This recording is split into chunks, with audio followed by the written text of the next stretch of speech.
Boa tarde, sejam bem-vindas. Estamos aqui com a professora Antônia Maria Nakayama e hoje vamos começar a, o nosso curso tão esperado. Eu, pelo menos, estou esperando há meses por isso. E a aula de hoje é Caminhos da Inclusão, Aprendizado e Desenvolvimento. É, Bem-vinda, professora Antônia. olá, Oi, tudo bem? tudo Então, bem? Vamos lá? você falou que é uma aula esperada, né? Porque realmente essa aula ela vai dar início ao módulo 1 do curso, Caminhos da Inclusão, Aprendizado e Desenvolvimento. E nós resolvemos abrir, né? Então, além das alunas, dos alunos, a gente vai ter algumas pessoas que ficaram sabendo, que se interessaram. Então, a gente vai dar início a essa conversa. O tema dessa aula foi, assim, muito refletido porque algumas pessoas queriam um tema, outros queriam outro, e a gente pegou aquele tema que eu acho que é o que pega todo professor. Afinal, aquela professora da sala de aula das primeiras séries da educação infantil, ou de algum professor ou professora do final do ensino médio, todas têm a seguinte preocupação: como eu posso tornar a minha aula mais inclusiva? Eu me esforço, eu preparo, mas pode ser que alguma coisa me escape. Eu vou dizer para vocês, o desenrolar da aula de hoje foi fruto de muita reflexão, tendo dois enfoques, né? Dois suportes. O suporte teórico, principalmente vygotskyniano, e o suporte da prática, né? Da minha experiência como educadora, que atuei desde a educação infantil até o ensino superior, em quase 50 anos de atuação. Então, vamos lá. A gente tem uma apresentação e a gente vai começar dando início a essa conversa por meio dessa apresentação. Muitas vezes as pessoas falam assim, mas é muito difícil ser professora hoje em dia. E eu digo, é verdade. Nós temos que desenvolver muitas competências para dar conta de estar à frente de uma sala de aula e desenvolver um ótimo trabalho com os nossos educandos. É verdade. Mas o que é fácil, o que é difícil? Bem, eu vou contar para vocês uma situação que eu vivenciei quando eu estava reformando uma casa. Eu morava na casa e resolvi fazer uma reforma que demorou 5 meses para acabar. E eu chamei o Jesuíno, que era uma pessoa que eu conheci, um excelente profissional, e aí teve um dia que ele tinha algo que eu falei, nossa, Jesuíno, que difícil. Ele tinha que levar um, ele tinha que levar um aquecedor de gás para cima, né? Para cima da laje, né? Um sobrado. Eu falei, gente, como ele vai conseguir fazer isso, né? Tinha uma escada lá, mas como ele ia levar aquele aparelho enorme? Aí ele falou, dona Antônia, difícil é fazer prédio. Aí, verdade, né? Se para reformar uma casa tem tantas dificuldades, imagina para fazer prédio. E ele, então, daí um pouco apareceu com um colega que ele achou na obra do lado, os dois levaram o aquecedor, e aí, na volta, eu falei, puxa, você conseguiu, parabéns. Ele falou, dona Antônia, eu já falei para a senhora, é difícil é fazer prédio. E depois, embaixo, escreve, é difícil. Aí eu pensei, me pegou, né? Jesus fez uma piadinha comigo, me pegou. Mas, como eu observava muito o trabalho dele, eu fiquei imaginando como ele resolvia coisas que eu achava tão complicadas, né? Então, ele vinha lá, tinha que tirar um aparelho, pôr alguma coisa, ele vinha lá com uma ferramenta adequada, porque ele ficava, se tenta, tenta, tenta, não consegue, porque você está com uma ferramenta inadequada, que não tem nada a ver com aquilo que você está fazendo. Aí, quando ele tinha outras dificuldades, ele achava um jeito, ele pensava, tentava de um jeito, tentava outro e conseguia fazer, às vezes sozinho, às vezes com apoio.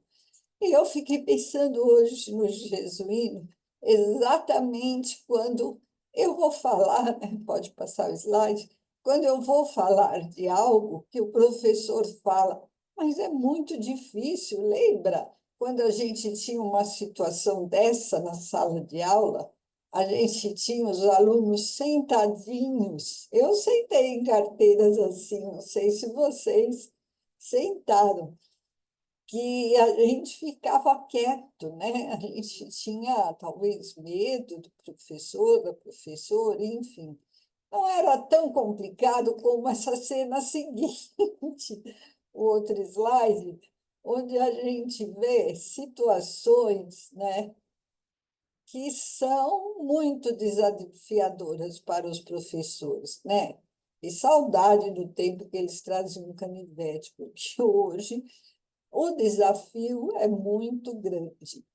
E o desafio começa com, muitas vezes, a falta de instrumentalização do professor para dar conta destas situações, instrumentalizações que eu digo até mesmo da sua competência, do jeito como ele desencadeia o trabalho. Pode passar. Aí, eu penso que se o jesuíno achava uma ferramenta adequada, nós, professores, também podemos achar.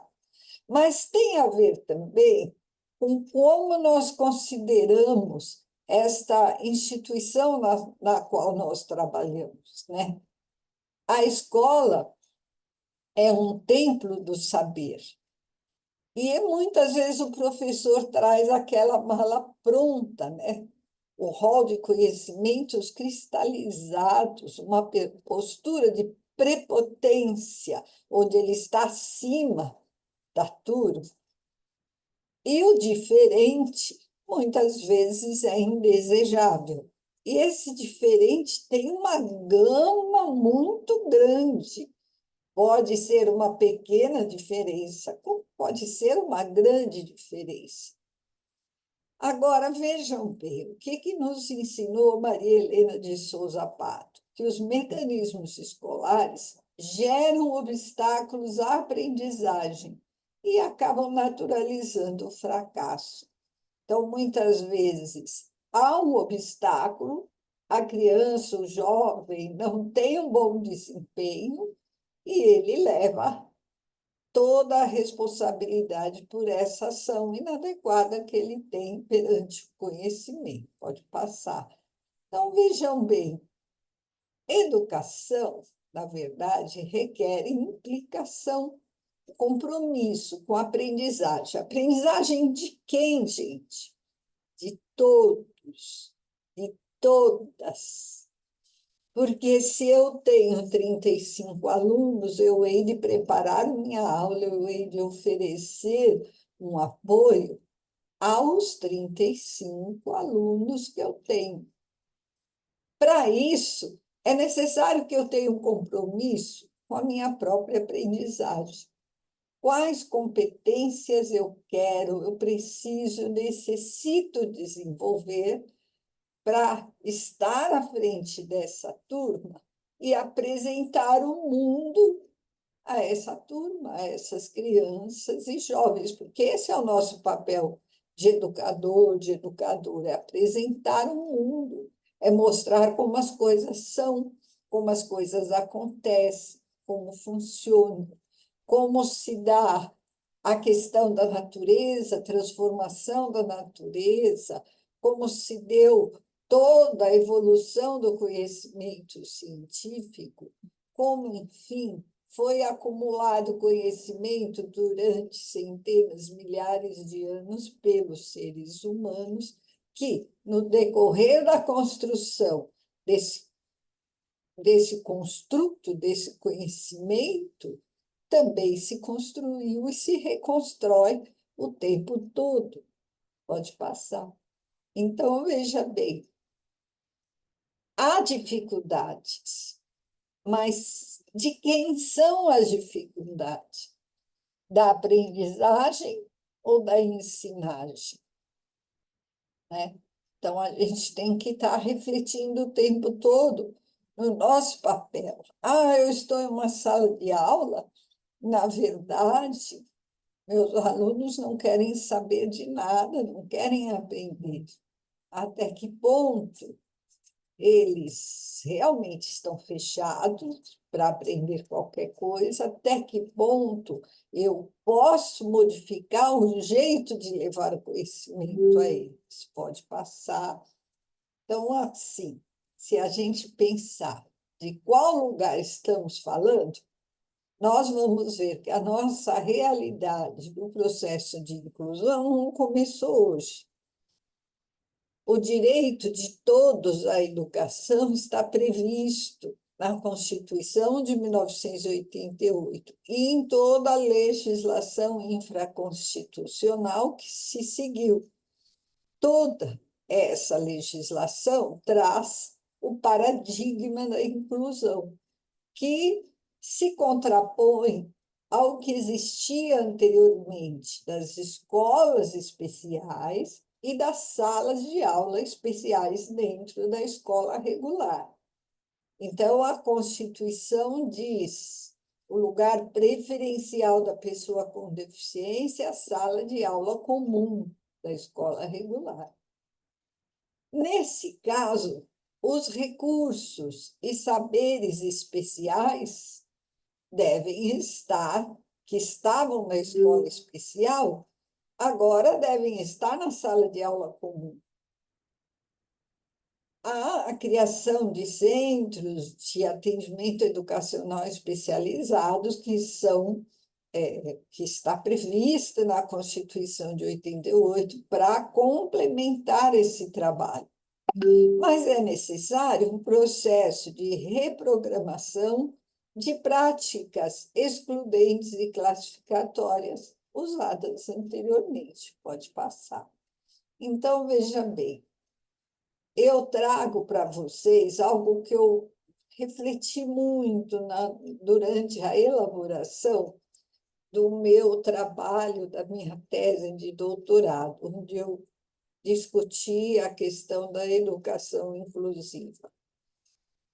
Ali eu já percebi muita coisa, e no decorrer mais ainda, quando, após esse trabalho, e depois já no pós-doc, eu criei o Instituto Pipa Voar, e eu tenho muitos exemplos disso que eu chamei de binômio fantástico.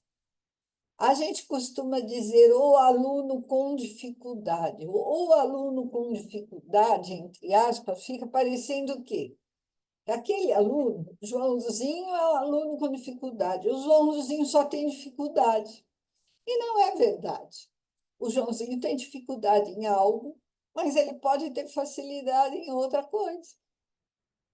Um determinado aluno tem uma necessidade educacional especial, ele tem uma deficiência, ele tem algo que requer atenção, mas ele tem também possibilidade de aprender.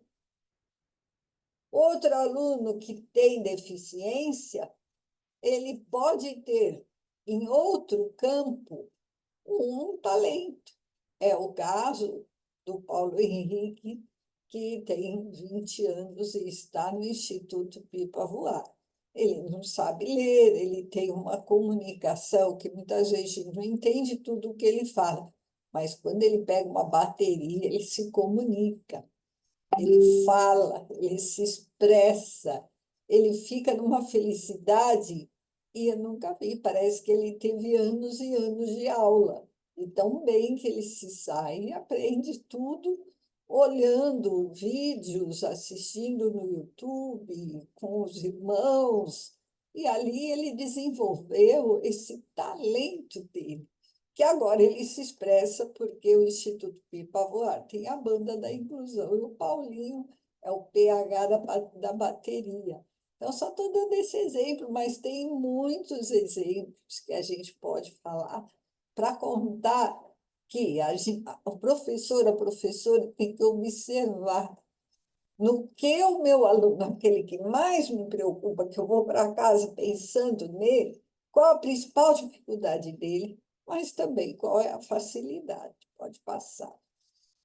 Assim, eu trago as competências dos professores no ambiente inclusivo. A educação inclusiva, ela vai promover a heterogeneidade no lugar da antiga homogeneidade, a construção de saberes em lugar da mera transmissão, a promoção do sucesso para todos, em lugar de eu ficar me preocupando em selecionar os academicamente mais aptos, e a cooperação em lugar da competição. Então, veja bem, a compreensão do pertencimento do aluno à escola, e não somente à sala de aula, é um fator de inclusão, assim como a otimização de recursos e a criação de múltiplos espaços de aprendizagem. Pode passar. Eu apresentei em outro tempo, e inclusive tem no meu Instagram, os 9 fundamentos da escola inclusiva. Quais são os fundamentos que eu posso dizer que aquela é uma escola inclusiva, né? Então, eu escrevi sobre isso e coloquei no Instagram, quem tiver interesse, veja. E hoje eu escolhi falar do professor, da professora. Quais são as ações facilitadoras? Quais são as ações eficazes? E, ó, lembre-se sempre lá do jesuíno, eu não estou falando que é fácil, mas eu estou falando que a dificuldade requer novas ferramentas, novas competências, novas reflexões, que fazem parte da ação do professor reflexivo, do professor crítico da sua própria ação, que reflete sobre sua própria ação e modifica aquilo que ele consegue. Ai, mas são tantos, são 10. Essa é a primeira que eu vou falar agora.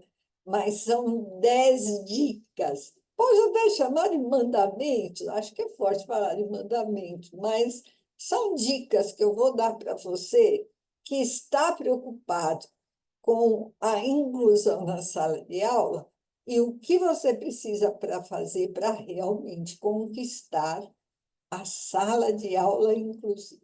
Primeiro, é manter a autoridade. Paulo Freire dizia, na verdade, ele estava se referindo à professora dele, a professora lá do primeiro ano que ele teve.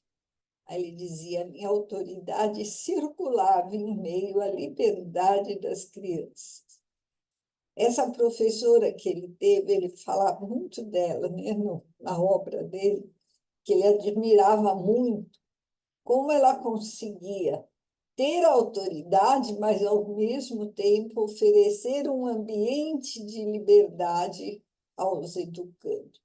O que será que eu preciso para fazer isso? Tem pessoas, tem professores, eu conheço vários. Como coordenadora, eu tive o privilégio, opa, caiu aqui. Eu tive o privilégio de assistir aulas de professores maravilhosos que tinham autoridade.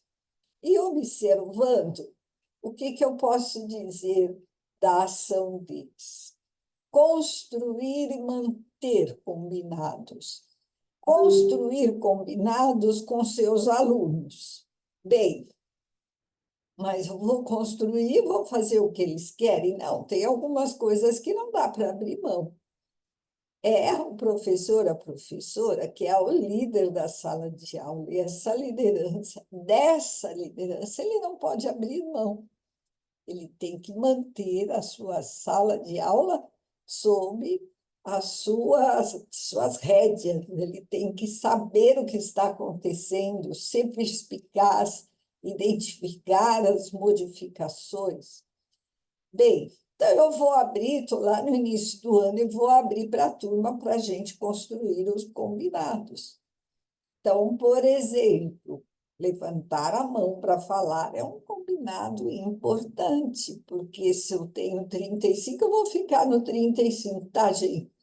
Eu sei que tem sala de aula 40, 42, mas eu vou dar meus exemplos aqui dos 35.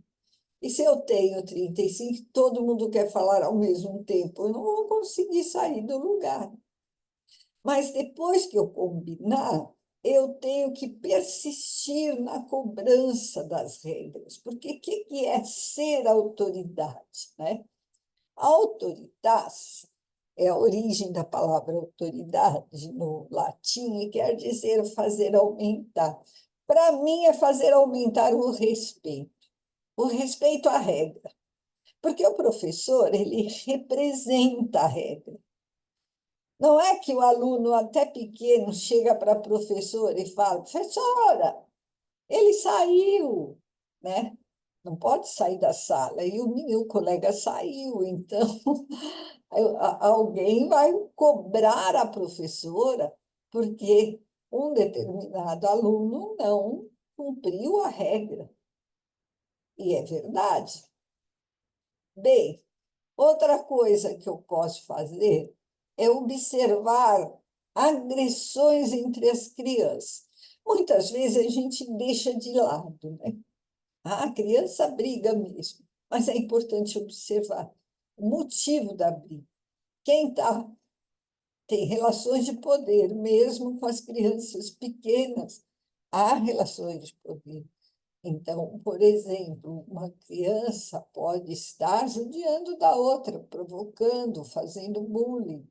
Então, a gente tem que estar atento a essas situações. Dissolver momentos de tensão, administrar conflitos, tudo isso faz parte, sim. E a gente não chega na sala de aula depois de cursar pedagogia, uma licenciatura, pronto para ter a melhor autoridade do mundo. A gente chega com o nosso cabedal de conhecimento, com a nossa boa vontade, vai adquirindo competência ao longo da nossa trajetória profissional. Podemos passar para a segunda dica que eu vou dar para aquele professor, aquela professora que quer ter uma sala de aula inclusiva. Ele precisa incentivar a autonomia. A autonomia é um procedimento que tende a ensinar os indivíduos a sair do seu egocentrismo para colaborar entre si e submeter-se a regras comuns. Isso é muito importante. O que eu preciso, então, na sala de aula, fazer para levar essa autonomia a cada um dos alunos e alunas? Partilhar a responsabilidade na consecução das tarefas e na organização da sala. Isso também é algo que a gente vai aprendendo no decorrer da trajetória, né? Dividir responsabilidades, delegar funções.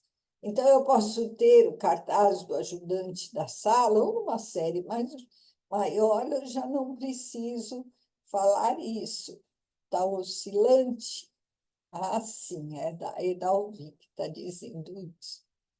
Manter um quadro de tarefas e responsáveis atualizado facilita muito esse trabalho, né?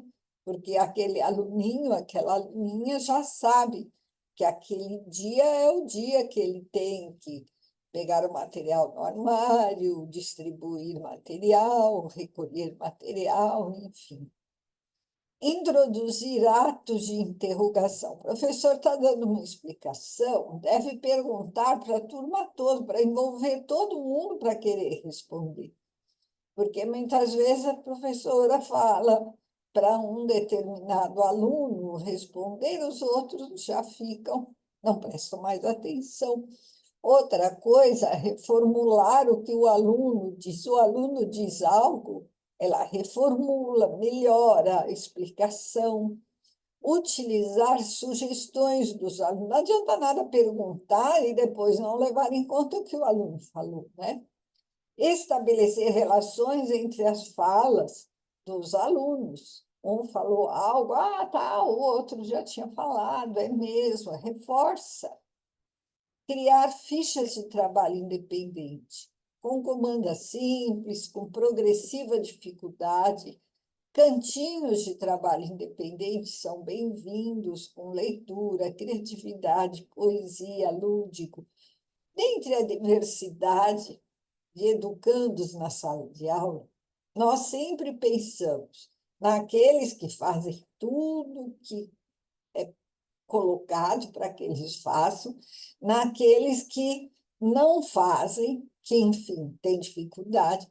Muitas vezes a gente esquece que há também os talentosos, ou até superdotados, e que se saem muito bem e fazem atividade com rapidez.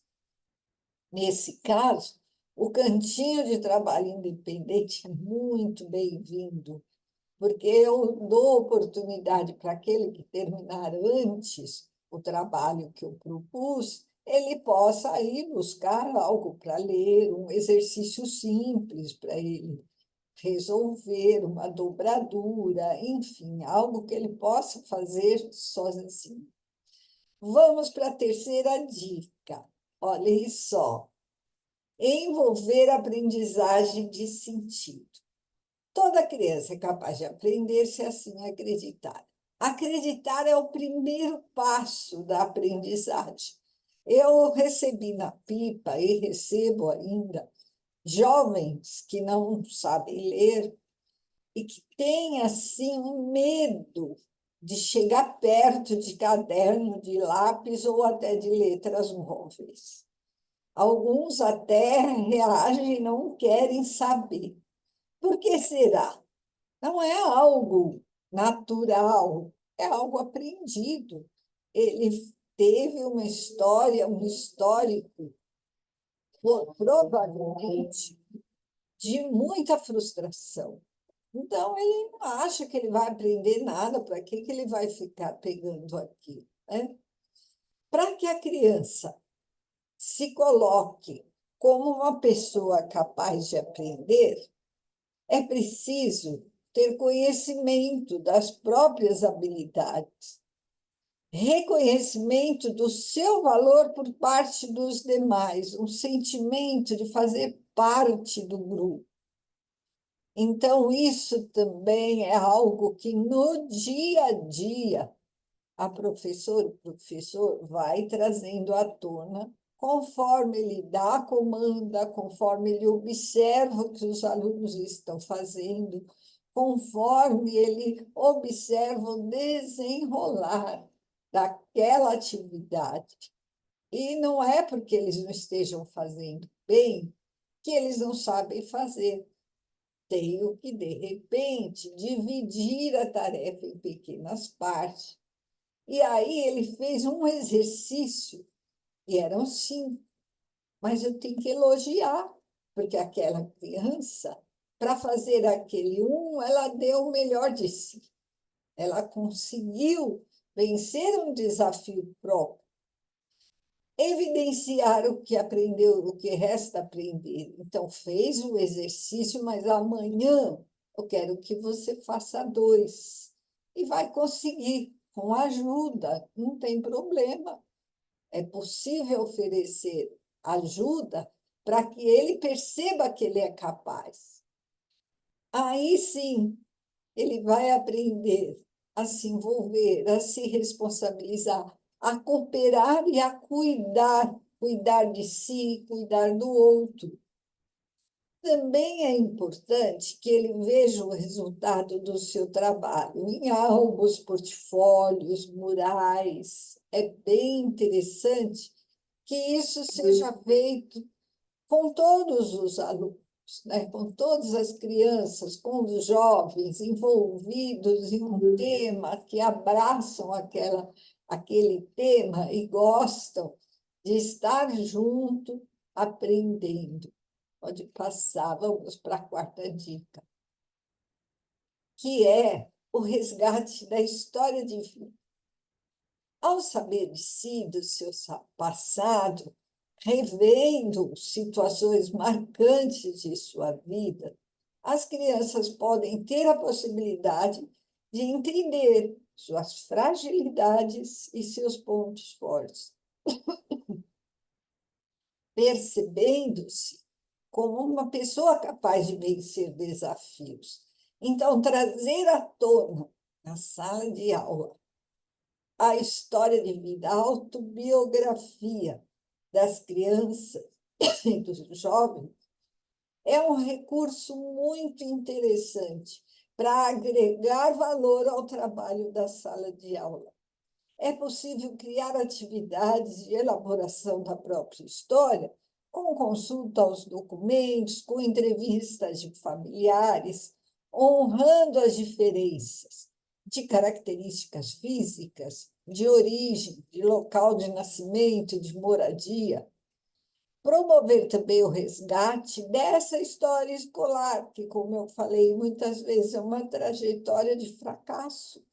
Mas é bom eu me voltar a ela. Olha, você lembra quando você tinha 7 anos e não conseguia fazer isso, agora você tem 8 e já consegue. Então, vejam que esse, essa quarta dica que eu dou é trabalhosa, porque a história de vida tem que fazer parte do currículo. Desde a educação infantil, quando a gente faz um pequeno álbum com uma fotografia, até mesmo lá no terceiro ano do ensino médio, onde o jovem está se preparando para encerrar uma etapa muito importante da sua escolaridade, da sua vida, e vai sim, provavelmente, entrar no mercado de trabalho ou dar continuidade no mercado de trabalho e o ensino superior. Então, um marco, né, esse terceiro ano do ensino médio, e que pode, muitas vezes, ser desafiador para aquele jovem escrever a história dele, registrar com fotos, com desenhos, com depoimentos. Quinta, vamos para a quinta dica, que é administrar o tempo. É claro que a gente quer fazer um monte de coisa boa, mas não dá tempo. Não é assim que o professor fala, que a professora fala? Não dá tempo, é tanta coisa. O professor Lino de Macedo, meu inspirador, professor da USP, ele dizia: se o espaço é a morada dos objetos, o tempo é a morada das ações. Se os objetos precisam de um espaço para estar, as ações precisam de um tempo para se realizar. Então, se eu penso que eu, eu tenho 4 horas, por exemplo, nas séries iniciais do ensino fundamental, tenho 4 horas por dia que eu vou estar com meus alunos, ou 5 horas, depende. Se eu estou nas séries mais adiantadas, eu tenho ali uma aula de 50 minutos, ou de 1 hora, uma aula dobrada, ou quantas vezes por semana, dependendo da disciplina que eu ofereço, no ensino médio também. Mas o que eu preciso realmente? Construir e manter a agenda do dia. Não é só eu, não somente o professor precisa saber o que vai ser feito, os alunos também. Ao chegar, dizer: hoje nós vamos ter uma aula de matemática, uma aula de educação física, o recreio, aula de artes e outra vez matemática. Não sei. Aquilo que for acontecer deve ser do conhecimento dos meus alunos. Ah, mas isso na educação infantil, eles são pequenos, a gente constrói a rotina, mas os maiores não precisam. Será? Na pós-graduação, eu tive um professor Ivy. Eu tenho até hoje as anotações da aula dele. Ele iniciava a aula assim: hoje eu vou trazer para vocês três aspectos do tema que nós estamos estudando. O primeiro é esse. Depois ele dizia: terminado o primeiro, eu vou para o segundo. E depois, terminado o segundo, eu vou para o terceiro. Hoje, nós tratamos de três aspectos. E aí ele fazia uma síntese do que ele falou. Então, eu saía daquela aula com uma organização interna, né, proporcionada pela organização desse professor. Ao mesmo tempo, eu preciso trabalhar com atividades significativas e desafiadoras. Mas essa atividade significativa e que pode ser desafiadora, não quer dizer que seja um grande problema, pode ser algo simples de ser resolvido. Mas dependendo do jeito que eu coloco para a sala de aula, para a minha turma, eu estou desafiando a que eles busquem as respostas. Ao explicitar objetivos, eu posso fazer com que eles façam revisão, pequenos passos. Eu vou dar indicações claras, guiar os alunos nos primeiros exercícios. Ah, mas tem alguns alunos que é só dar a comanda, eles já vão. Tem. Tem os outros, e que eu preciso, depois de dar a comanda, perguntar: vocês entenderam? Sabe o que é para fazer? Pedir ao colega para explicar, porque muitas vezes, ouvindo o colega, ele entende melhor. E outros ainda em que eu preciso ir lá perto, pegar o caderno dele e falar: é aqui que você vai fazer. Ah, mas eu vou fazer isso com aquele meu aluno, ele vai ficar mal acostumado. Eu penso que não.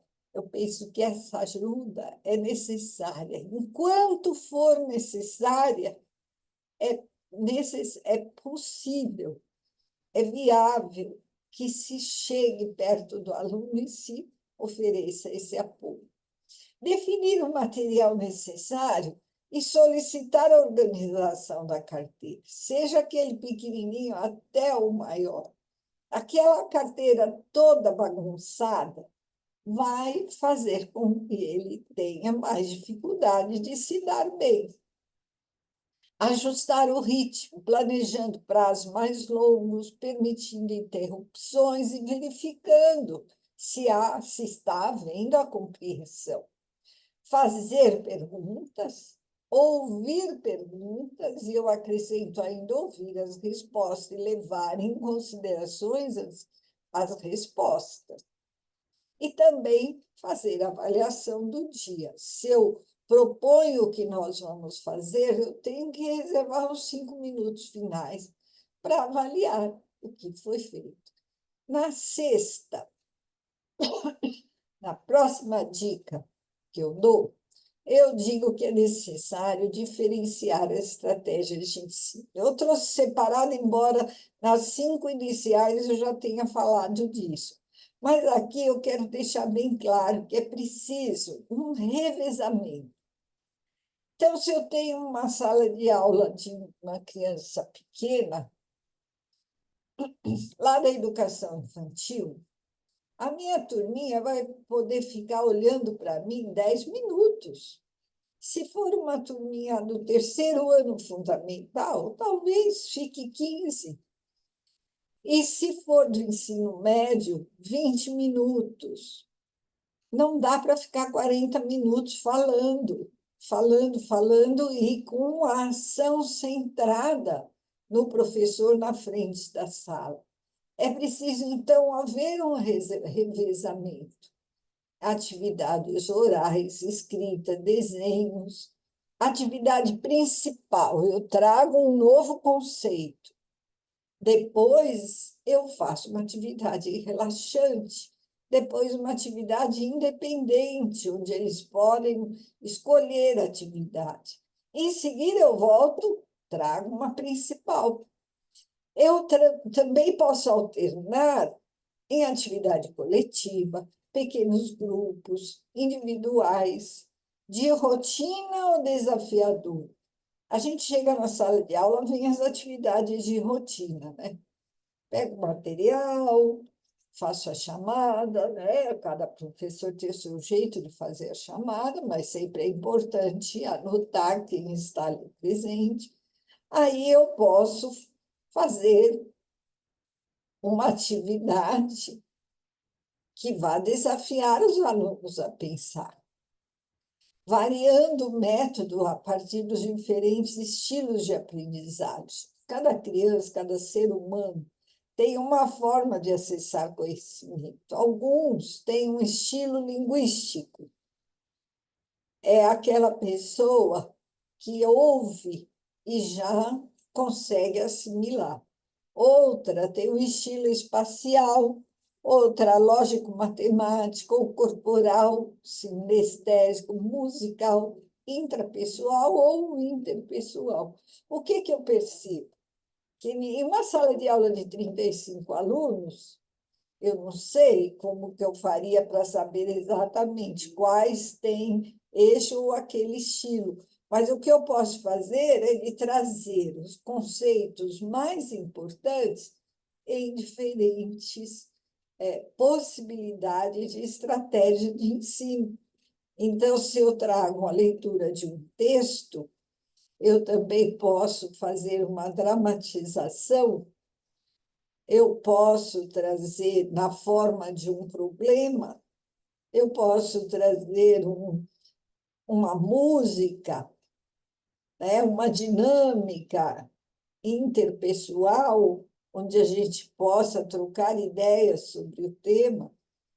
E assim, além de introduzir níveis de dificuldade na mesma atividade, isso porque eu quero oferecer possibilidade de aprendizagem para diferentes condições de aprendizagem dos alunos, então eu percebo que diferenciar as estratégias de ensino é uma dica muito importante para que realmente eu tenha uma sala de aula inclusiva.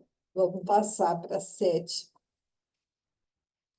Aí eu preciso mobilizar recursos específicos. Por quê? Porque eu tenho educandos com necessidades especiais, com deficiência específica. O uso de instrumentos é indispensável para a consciência e a sociabilidade, bem como depende delas, dizia Vygotsky. Então, é necessário que eu faça o quê? Eu crie atividade diferenciada de acordo com a deficiência e dificuldade.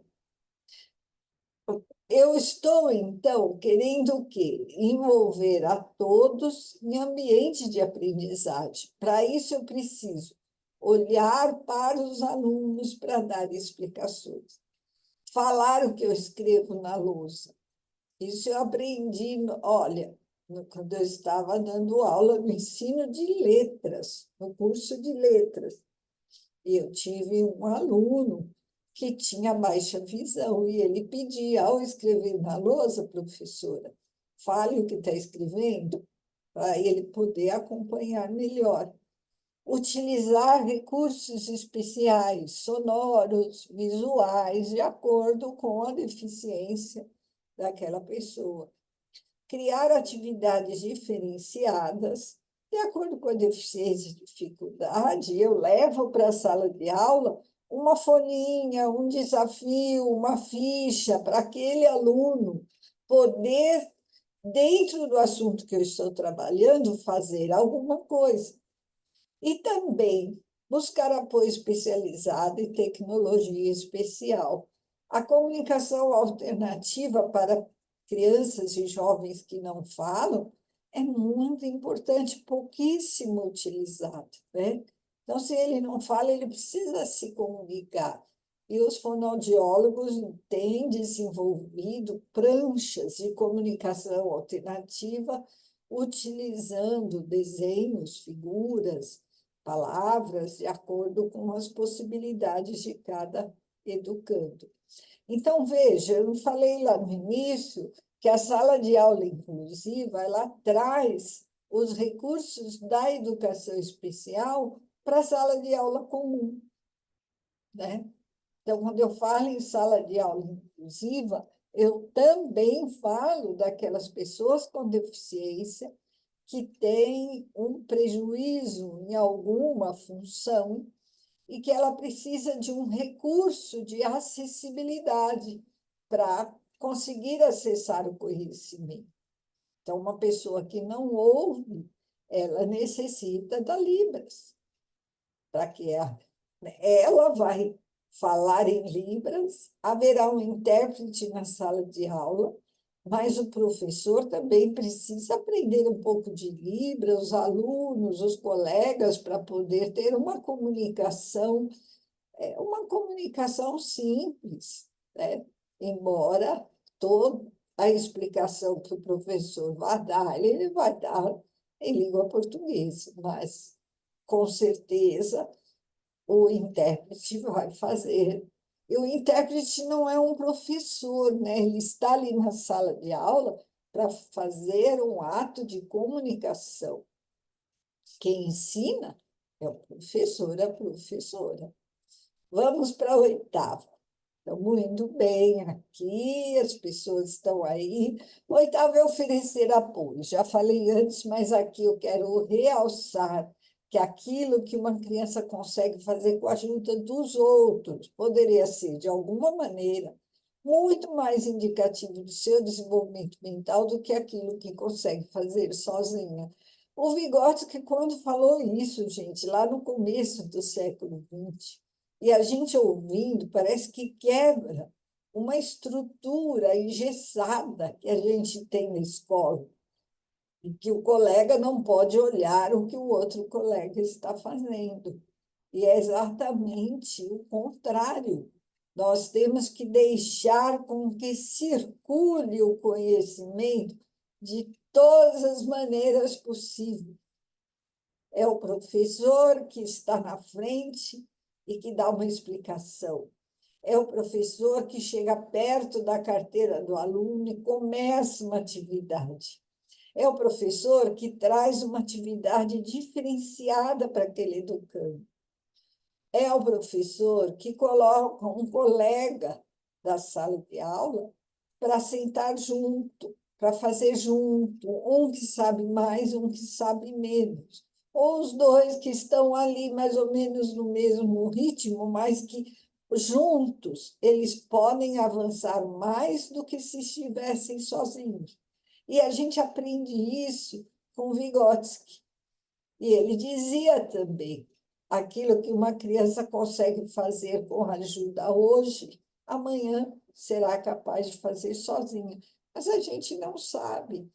Trabalhando na zona de desenvolvimento proximal, a gente consegue que o aluno faça junto com, às vezes, o quarto nível de ajuda, e a gente não sabe se amanhã ele vai conseguir sozinho, mas a gente não desiste.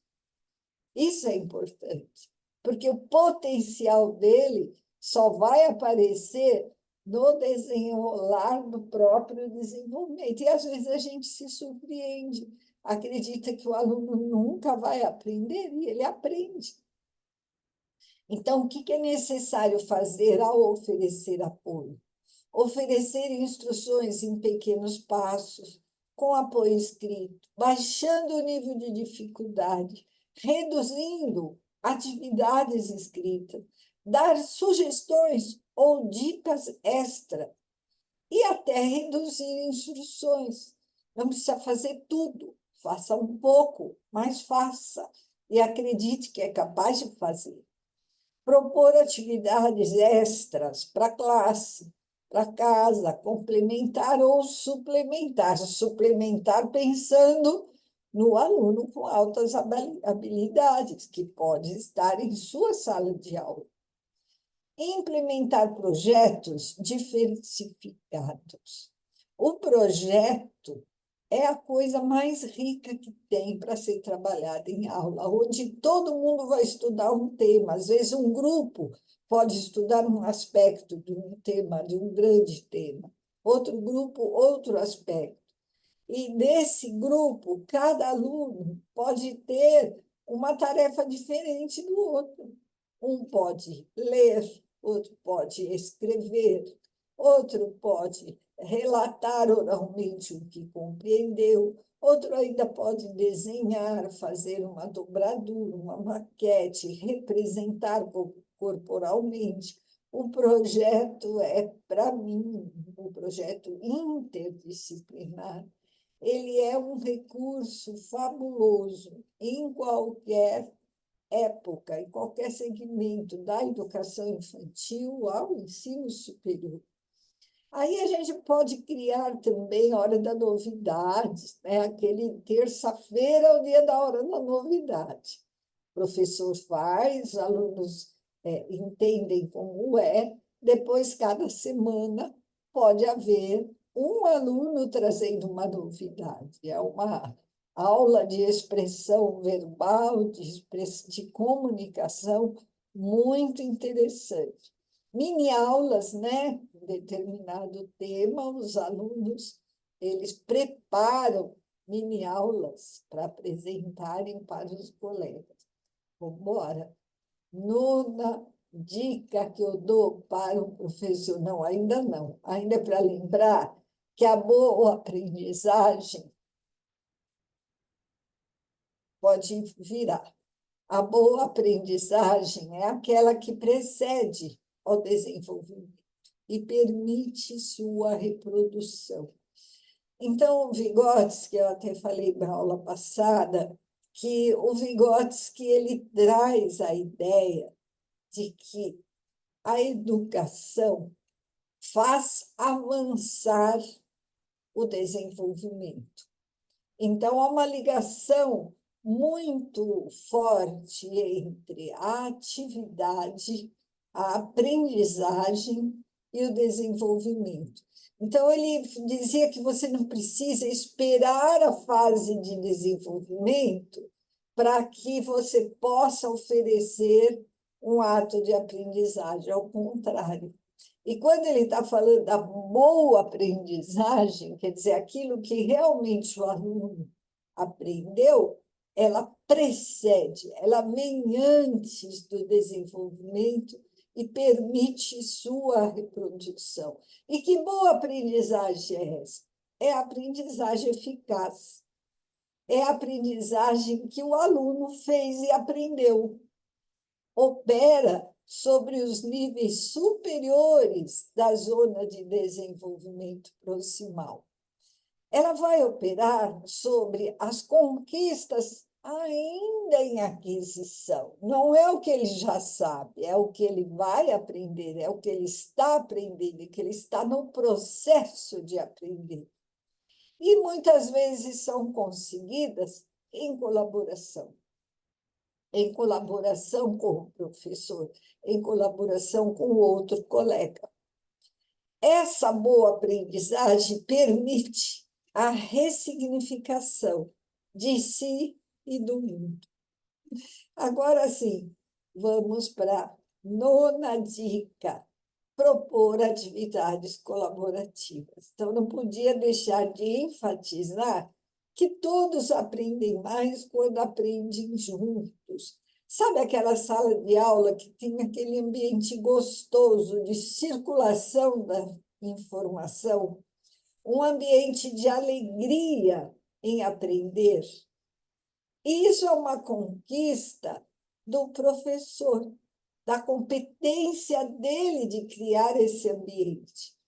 Ele pode aproveitar ações de apoio espontâneo, como pode mobilizar apoio entre os alunos. Que tal um cartaz? Eu posso ajudar em... eu preciso de ajuda em talvez um cartaz semanal. Eu posso ajudar em matemática, eu preciso de ajuda no jogo de futebol. E pode ter um colega que seja o contrário. Ele precisa de ajuda em matemática e ele pode apoiar o colega lá no jogo de futebol. É preciso definir diferentes oportunidades de ações nos trabalhos em grupo, cada um com as suas capacidades, potencialidades, dons e talentos, sendo que todos devem ser encorajados a prestar apoio. Então, a atividade colaborativa, ela faz muito bem para quem precisa de apoio. E ela faz muito bem para quem oferece apoio, né? Aquela pessoa se sentir útil, que aquilo que ela já sabe, ela pode apoiar alguém. Vamos passar a 10ª, que é, então, incentivar os talentos especiais. A gente tem gêniozinhos na sala de aula. E o que é triste é que o não desenvolvimento dos talentos e habilidades, ele representa um grande desperdício educacional. Aquela criança que podia ir longe, muitas vezes, que ela tem algum talento, mas ela tem uma letra que não dá para entender, pronto, já é considerada criança com dificuldade, fica marcada em um lugar estático de frustração, de fracasso. E esse fracasso produzido na escola, porque se ele é reconhecido na sua habilidade de, por exemplo, cálculo, ele pode aos poucos superar a dificuldade na escrita. Então, é bem importante distribuir as tarefas pelo interesse e pelo talento dos alunos, algumas das tarefas. E é possível e é bem-vinda a identificação das áreas de talento. Quais são as áreas de talento? Capacidade e interesse geral. Sabe aquela criança que faz tudo bem e que consegue se sair bem em todas as situações? É uma pessoa que tem altas habilidades, talentos nessa área de capacidade e interesse geral. Outras são muito criativas, a criatividade é o talento dela. Outra, expressão verbal. Tudo que se tem para falar, aquela criança consegue explicar e todo mundo entende. Pode ser também o talento psicomotor, dela se sair muito bem nos esportes, psicossocial, aquela criança que se dá bem com todo mundo, que todo mundo a procura para contar os problemas. Pensamento abstrato, científico, matemático. Então, ao identificar as áreas de talento, eu posso promover atividades de expressão e aprofundamento dos alunos com altas habilidades, superdotação. A gente não pode esquecer deles, gente. O que é isso? Por que que a gente pensa que todo mundo é igual? Não, as pessoas são diferentes. E é incrível, no primeiro dia de aula, você se deparar com 35 pessoas que estão ali, que são a sua turma, que são lideradas por você, que estão assim na expectativa. Como é que vai ser essa sala? O que eu vou aprender nesse ano? Pode passar, por favor. A gente vai ver que tem uma sala com agrupamentos e fazendo coisas diferentes em cada grupo. Há outros tipos de sala? Vamos ver outros tipos de sala. Pode passar. Olha só, eu tenho aí, ó, né? Vamos fazer uma assembleia. Então, uma hora eu estou lá num pequeno grupo, outra hora eu estou num salão. E acho que os alunos pequenos também podem fazer assembleias. Os grandes, então, nem se fala. Tem que fazer assembleia todo mês para discutir as grandes questões. Pode passar. Tem ainda outras possibilidades. Estamos assistindo o vídeo, depois nós vamos discutir o vídeo. Vamos trazer à tona os conhecimentos que adquirimos nesse vídeo. Pode passar. Então, há muitas possibilidades. Eu gostei tanto dos desenhos desses alunos, que eles desenharam as várias situações na sala de aula e múltiplos espaços de aprendizagem, é um termo usado por Perrenot. Eu gosto muito desse termo, porque eu não aprendo só na sala de aula um detrás de outro, que está ali, né, olhando na lousa, copiando, fazendo exercício. Eu aprendo na biblioteca, eu aprendo lá na quadra, jogando basquete. Durante o recreio também eu aprendo. Olha lá, eles pulando a amarelinha.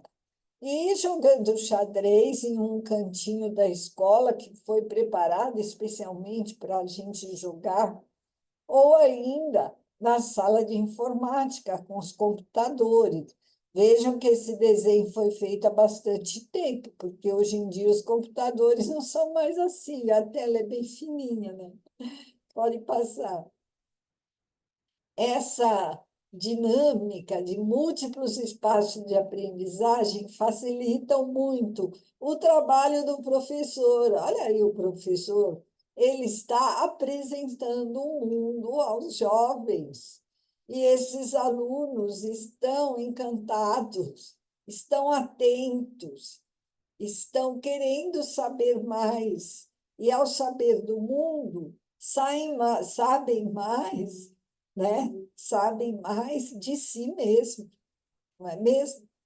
Pode passar? Então, vejam bem, eu tirei esse pequeno texto do meu trabalho, da tese de doutorado, onde eu dizia que é necessário introduzir uma pedagogia que trabalhe com perspectivas organizacionais diferenciadas das costumeiras. É tudo isso que eu falei nessas 10 dicas. Pela necessidade de construção da história de vida, levando em consideração que todos são capazes de aprender, mas precisam acreditar em suas possibilidades. Por meio de múltiplas participações de colaboração, cada um do seu jeito, cada um com seu talento, em espaços e tempos de aprendizagem diferenciados e programados para seu sucesso. Fornece ainda a oportunidade aos professores e professoras de desenvolverem suas competências necessárias ao ambiente inclusivo. Enquanto eu estou fazendo, eu estou me formando, me desenvolvendo. A cada dia eu posso perceber, puxa, eu sempre dei o melhor de mim, mas hoje eu estou conseguindo mais na criação desse ambiente inclusivo do que eu conseguia antes. Pode passar. Que as referências, né? Eu tenho aí Perrenot, Piaget, assim como eu tenho César Coll, não sei se vocês já, já viram, por exemplo, Steinbeck, um livro, Inclusão, um guia para educadores. Recomendo fortemente para quem se interessa a leitura desse livro. Ele é genial. Aqui eu estou citando Estratégias para o Manejo da Sala de Aula Inclusiva, cujo autor é o Iverson, mas esse livro do Steinbeck, Inclusão, ele é fantástico, o livro todo. Ensaios Pedagógicos do Lino de Macedo, eu não poderia deixar de trazer à tona, assim como psicanálise e educação, da minha querida professora Leni Bresch, da USP. E aí tem o Antônio Nova falando dos professores e sua formação, Palhares e Marins, com esse livro Educação Inclusiva, Perno, Construir as Competências desde a Escola. O Piaget, eu trago esse livro que eu acho fantástico, Julgamento Moral da Criança. Enfim, todos eles que estão aqui foram meus companheiros durante 4 anos e meio, enquanto eu fazia, pode passar, enquanto eu fazia meu doutorado. Estou aí à disposição. Vamos abrir uma conversa antes de encerrar essa nossa aula, que inicia o curso e que foi aberta aos participantes que quisessem vir. Vamos, eu prometi que a gente ia ter esses momentinhos aqui. Agora, quem puder, quem não tiver com a rede instável, eu gostaria de pedir que abrisse a câmera. Eu vou abrir a minha aqui também. A gente não repara que está muito frio aqui, tá? Desligar o slide. Já. É, tá bom. Só um segundinho.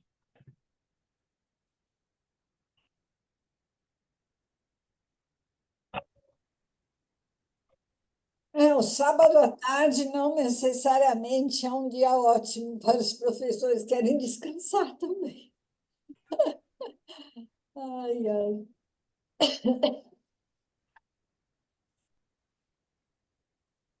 Pronto, consegui. Então, primeiro eu gostaria de pedir, agradeço a professora Antônia, como você sabe, é um prazer muito grande fazer parte da sua equipe, admiro muito, muito o seu trabalho. E além de tudo, ainda descobri que a senhora trabalha com Montessori, Piaget, que foi como eu fui criada, foi como eu fui educada, né? E eu sou muito feliz por ter tido acesso a essas linhas de educação, né? Para começar, eu gostaria de pedir, se vocês quiserem, que fizessem uma apresentação. Eu sou a Mo, meu nome é Morena, na verdade. Eu dou aula de inclusão digital, eu trabalho com educação popular, e os insights da Antônia, assim, a cabeça fica fazendo tic, você quer anotar e já começar a montar a aula, né? Então, eu vou seguir aqui na ordem, tá a Luciana, a Dalvi, a Thaís. As outras alunas que já fazem parte do curso hoje avisaram que não iam poder estar presentes, mas essa aula vai ficar gravada, a gente vai disponibilizar. Se alguém quiser algum slide também, pode avisar, a gente também envia. Então, eu gostaria de pedir, se fosse possível, uma apresentação. E quem quiser tirar dúvidas, trazer conquistas, esses insights são muito bem-vindos, né? Ou só abrir alguma coisa com a gente, tá bem-vindo, tá aberto o espaço, é tudo Certo. de vocês. Olá, boa tarde. Boa tarde, Luciana. Tudo bom? Tudo bem, e você? Tudo Você jóia, fala, graças a Deus. você fala de onde? Falo de Marília. Marília, morei aí, eu te falei, né? Falou, Isso, falo morei de aí. Marília. No momento eu trabalho como professora auxiliar de sala, né? Com crianças do ASPEP, TEA. E assim, é um prazer, né, estar participando dessa aula. É muito bom ouvir falar sobre inclusão. Ainda é um tema, para muitos professores, ainda bem complicado, né?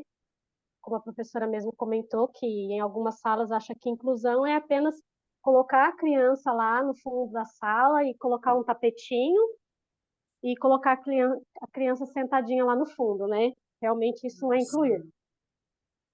Eu acredito que isso seja uma enfiação, digamos assim, né? Eles enfiam a criança lá e eu trabalhei com algumas professoras que realmente o sofrimento era real, né? Faz parte da lei, precisa estar dentro da sala de aula, mas eu vejo que alguns profissionais precisavam realmente estar assistindo essa aula, Eles iam realmente precisavam ficar, estar aqui. eles iam ficar assustados e sair correndo? Ah, meu Deus.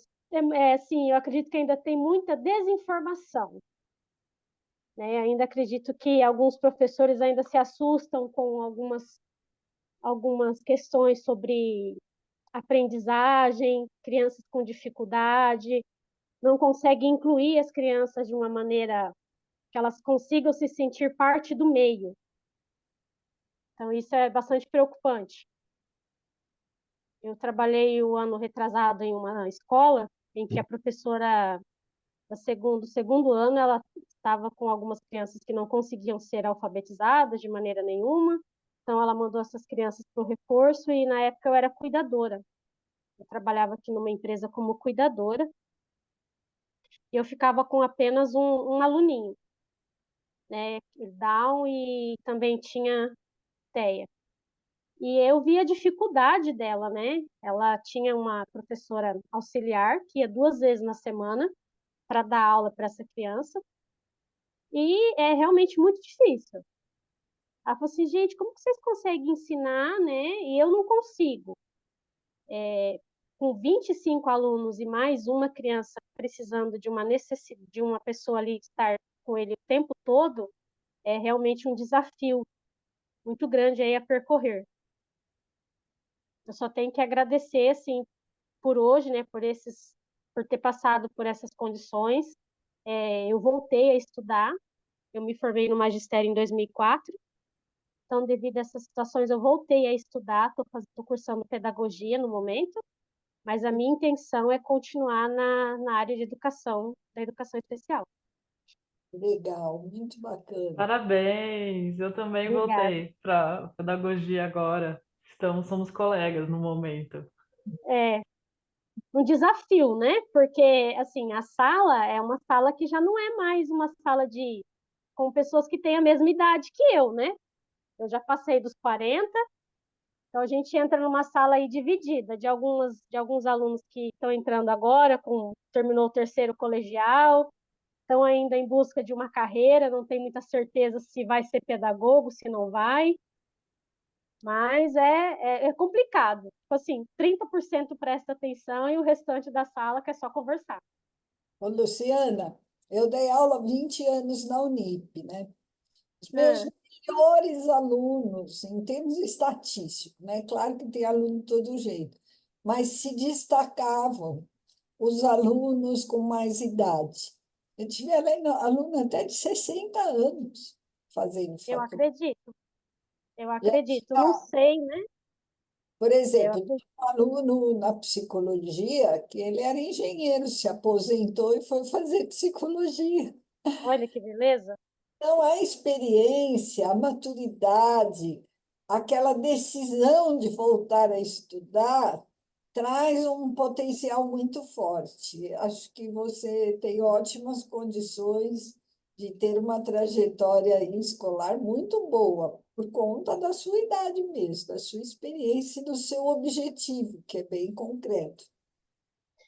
No começo, quando eu fiz, né, a primeira vez que eu fiz pedagogia, que eu fiz o magistério, eu também era nova, eu também tinha lá os estava com 20 anos quando eu fiz, e eu já tinha esse desejo de trabalhar nessa área.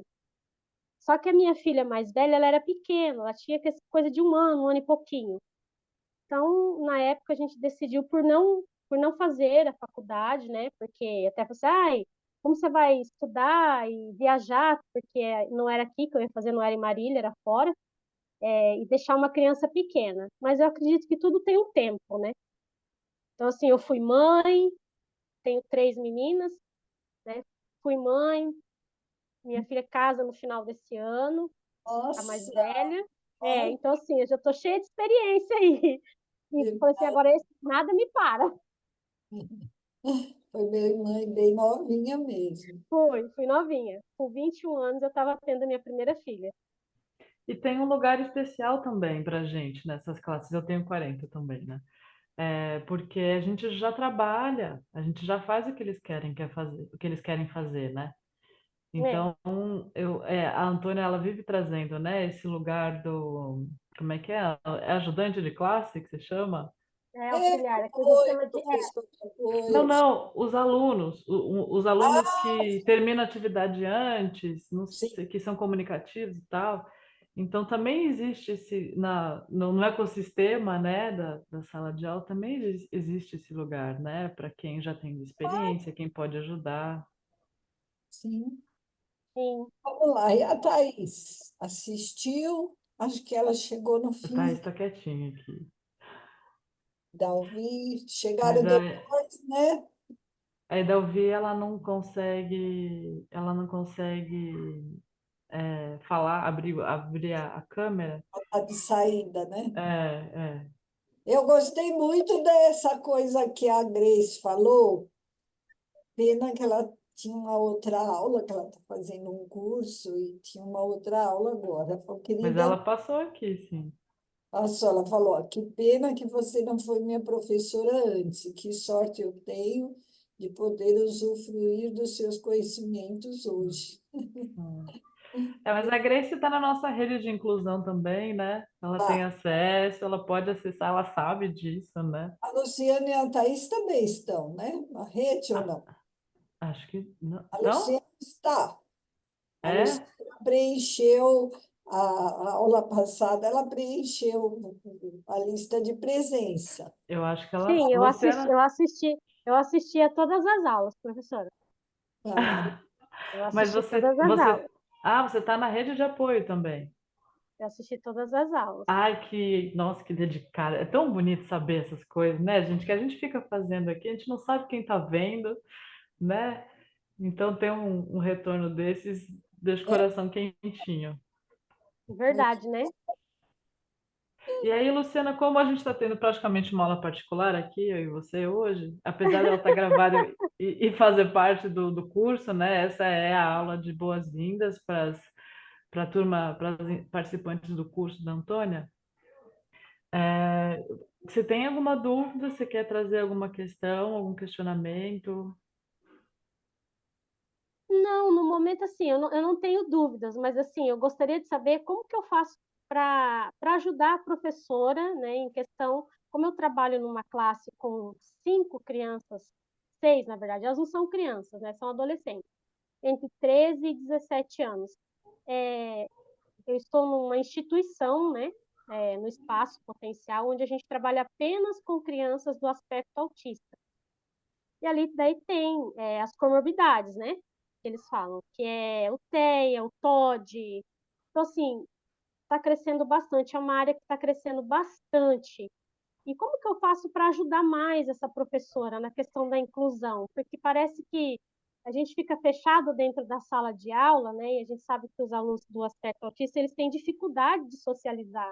Como que eu faço para isso aconteça? Essa inclusão aconteça de verdade? Bom, Porque Ela, tem primeiro você chama para conhecer a Antônia, né? A gente está com uma rede também, onde a gente vai compartilhar os conteúdos dela. Mas, é, por favor, Antônia. falar com ela sobre o nosso curso, mas você tem uma parceria boa com ela? com a Ela, professora, é. sim. Com a Tá. professora da sala, sim. Então, aí você ajuda na programação, vocês conversam sobre o que vai acontecer. Sim, a sala ela tem a gente tem uma rotina, né? Então essa rotina ela não pode ser quebrada, até porque esses alunos em si eles têm muita dificuldade com quebra de rotina. Por exemplo, se o ônibus passa em outra rua que não seja o lugar que eles estão acostumados, muitas das vezes eles já chegam em crise para nós, né? Desorganiza tudo, né? Desorganizados e daí tem alunos que passam assim 2, 3 horas até conseguir se regular. E eu vejo que assim ela tá um pouco cansada já, né? Ela tá porque todo dia, assim, a gente faz uma rotina para trabalhar com a sala e daí ela fala, olha, a gente vai fazer isso, isso, isso. Daí eu pego, converso com ela, falo assim, olha, primeiro vamos ver como elas vão chegar, né? Quantos São 5 meninas, né? E um rapaz de 16 são? anos. 6 no total da turma. Isso, Uma são seis turma no de total. educação especial, um projeto. Isso, é. É no contraturno? Eles estudam em outro horário ou não? Ou eles só ficam aí no Então, projeto? na sala que eu estou, não. Na sala que eu estou já é uma sala adaptada, chama-se multisseriado, porque Hum. foram alunos que não foram contemplados em escolas normais, assim, né?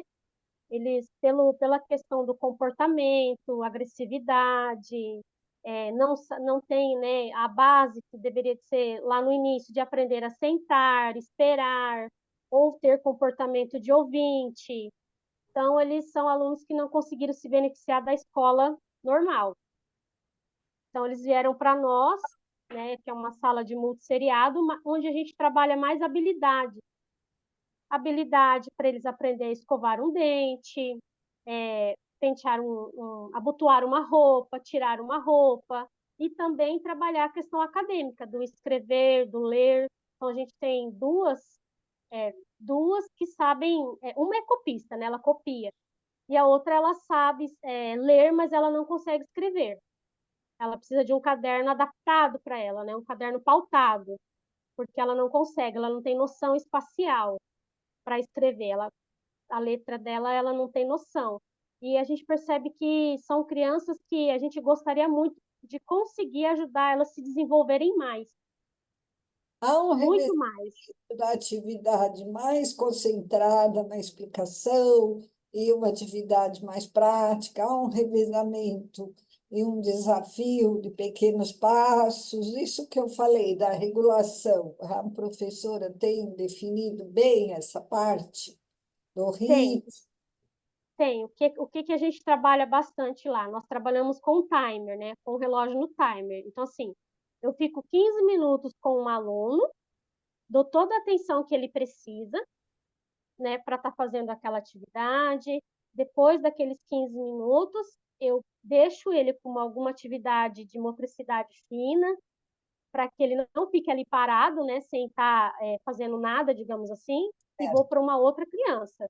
Ah, Né? Essas motricidades finas, seja uma massinha, seja um enrolar um papel, fazer bolinhas, algumas coisas para que ele não fique realmente parado.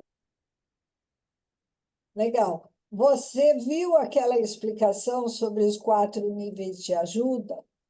Sim, a professora também falou sobre esses 4 níveis de ajuda. É o que ele faz, né? O que ele consegue fazer sozinho, é o que ele não consegue fazer sozinho, no que eu posso ajudar. Eu assisti às aulas, eu lembro. Até que ponto? Né?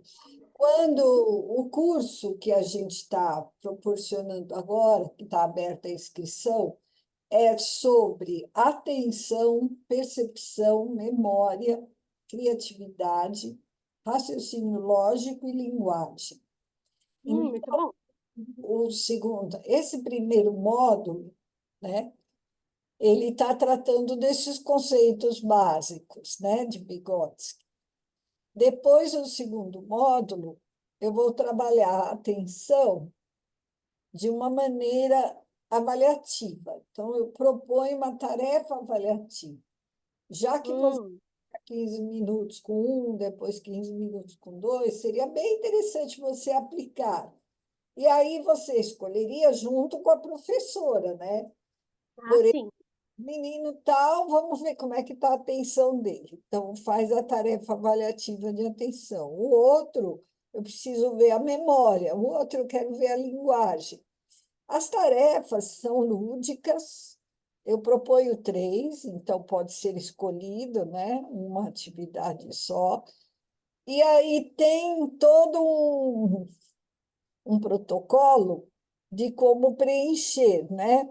Então, a resposta é de fase um, fase 2, fase 3. E eu dei, que tipo de ajuda eu dei? Então, vem um relatório. É bem Hum, que você aplicando, você mostra para ela. E, eventualmente, ela também pode aplicar algum e vocês fazem uma reunião para conversar. Depois, entendi. o módulo 3 tem as atividades desenvolvedoras. Como eu posso desenvolver a atenção? Como eu posso desenvolver a percepção? Isso não quer dizer que você nunca fez nada parecido. Fez. O que eu fiz foi estruturar, sabe? Organizar. Certo. Tem um rol de atividades desenvolvedoras da atenção. E ainda tem outras que você pode depois buscar por si mesmo. Mas que eu acho interessante apresentar, que muitas vezes o aluno não presta atenção e você acha que ele não é capaz de prestar atenção e pronto, acabou. Não, você pode ajudá-lo a desenvolver a atenção, a desenvolver a percepção, a desenvolver o raciocínio lógico. Porque a gente tem a ideia de que uma criança com deficiência intelectual não consegue nada de lógica. Não é verdade. Se você facilitar o acesso, né, por exemplo, vamos trabalhar classificação e seriação, e você distribui material à vontade para eles brincarem. Aos poucos, eles vão juntando da mesma cor, da mesma forma, e você vai desafiando. Tem outro jeito de fazer? Vai desafiando. A criança sem deficiência faz isso uma rapidez. A criança com deficiência intelectual vai ter mais dificuldade, mas ela é capaz de fazer. Se você apresentar um material concreto, veja, você está ensinando classificação. Depois você vai para categoria, vai para conceito. Então, se você não trabalha a criança, como é que você pode falar que ela não é capaz? Não é? E aí, se você já fez uma tarefa avaliativa, você sabe bem onde, em que ponto ele está. E o ponto que ele está, o que ele conseguiu ter um desempenho na tarefa avaliativa é apenas uma fotografia. Não quer dizer que amanhã ele já pode estar melhor, não sei. Com ajuda, ele pode conseguir mais. Então, eu proponho, assim, quem sabe, nossa, o ideal, né, amor, que as duas fizessem o curso, né? E aí Verdade. ia dar um entrosamento bacana entre vocês duas. Luciana, você chegou a ter acesso às aulas do workshop também? Ela Sim, viu, ela eu viu a Teve? assisti. Porque a Eu Antônia, ela assisti. fala justamente sobre esses pontos extensão. todos na aula. Eu assisti às E, aulas. sim, e se interessar, a gente ainda está com a nossa promoção de 50% para o curso da Antônia. Um monte de aula que ela vai explicar cada atividade em detalhes, que é Certo. a aula aberta de hoje é para esse curso aí também. Uhum. Mas no workshop você já teve, provavelmente, você falou que você viu, né? Uma bela base. Já por isso estou aqui. É, Por isso estou aqui. Eu falei assim, vai ter aula. Já coloquei o celular para despertar. Falei assim, não, daqui a pouco começa a aula. Acho que eu fui uma Ai, das que primeiras a legal. entrar. Além da rede de apoio, você está na nossa comunidade também, práticas neurocognitivas? Não, eu não entrei. Nessa eu não Tá. entrei ainda. Quer entrar lá? Eu posso te colocar. Tá, eu bate, entro lá depois. Tá Eu bom, entro no grupo depois. eu te mando o convite, Você vai então. mandar o link? Tá bom, então. Eu te acho aqui porque na estando rede. lá já fica sabendo tudo que vai acontecer, É, né?